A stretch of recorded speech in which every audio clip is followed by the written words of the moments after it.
Hello friends, welcome to Shakti's Recipes. Pasta செய்கிறதுக்கு இந்த மாதிரி ஒரு பாத்திரத்தில் தண்ணியை நல்லா கொதிக்க வச்சுக்கலாம் ஃப்ரெண்ட்ஸ். இன்றைக்கி நம்ம 2 கப்பு பாஸ்தா யூஸ் பண்ணி இதில் பண்ண போகிறோம். இந்த டைமில் நம்ம 1 கப்பு தக்காளி எடுத்து அதை மிக்ஸி ஜாரில் போட்டு நல்லா பேஸ்ட்டு மாதிரி அரைச்சி வச்சுக்கலாம். இப்போது தண்ணி ரெடி ஆயிடுச்சு. ஸோ நம்ம எடுத்து வச்ச பாஸ்தாவை இதில் சேர்த்துக்கலாம். இதில் 1 ஸ்பூன் சால்ட்டு, 1 ஸ்பூன் எண்ணெய், இது ரெண்டையும் சேர்த்துட்டு இதை நல்லா 10 மினிட்ஸ் குக் பண்ணிக்கலாம்.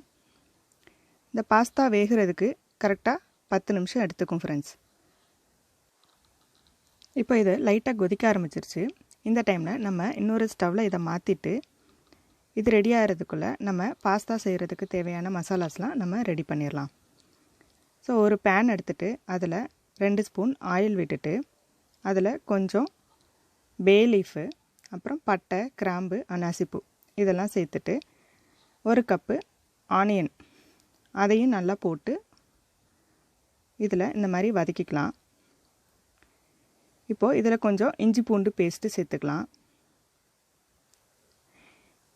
இதையும் நல்லா இந்த மாதிரி வதங்கின உடனே இதில் 1 ஸ்பூன் சால்ட்டு சேர்த்துக்கலாம்,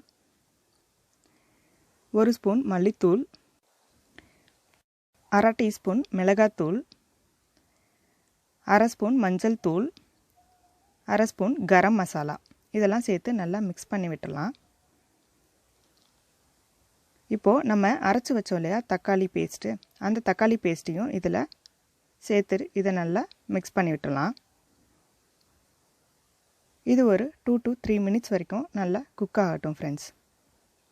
இந்த டைமில் நம்ம பாஸ்தா என்ன ஸ்டேஜில் இருக்குதுன்னு பார்த்துடலாம். ஸோ இது இன்னும் லைட்டாக பாயில் ஆனால் போதும்.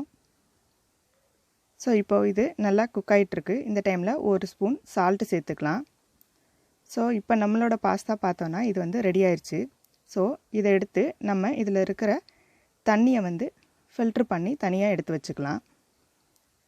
ஸோ இப்போ நம்மளோட அந்த தக்காளியை போட்ட பேஸ்ட்டும் ரெடி ஆயிடுச்சு. ஸோ நம்ம ஃபில்ட்ரு பண்ணி வச்ச அந்த பாஸ்தாவையும் இதில் சேர்த்துட்டு நல்லா மிக்ஸ் பண்ணி விட்டுடலாம். பாருங்கள் எந்த அளவுக்கு சாஸே ஊற்றாமல் அந்த பாஸ்தா ஃபுல்லாக நல்லா ரெட்டிஷ் ஆயிடுச்சு.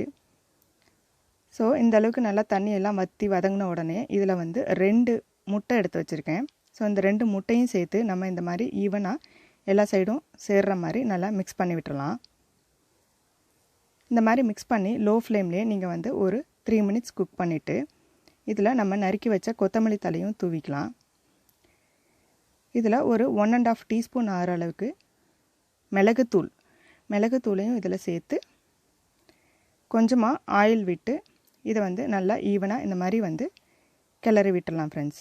அவ்வளோதான், நம்மளோட பாஸ்தா ரொம்பவே சூப்பராக ரெடி ஆயிடுச்சு. நீங்களும் ட்ரை பண்ணி பாருங்கள். ட்ரை பண்ணி பார்த்துட்டு உங்களோட கமெண்ட்ஸை எனக்கு சொல்லுங்கள் ஃப்ரெண்ட்ஸ்.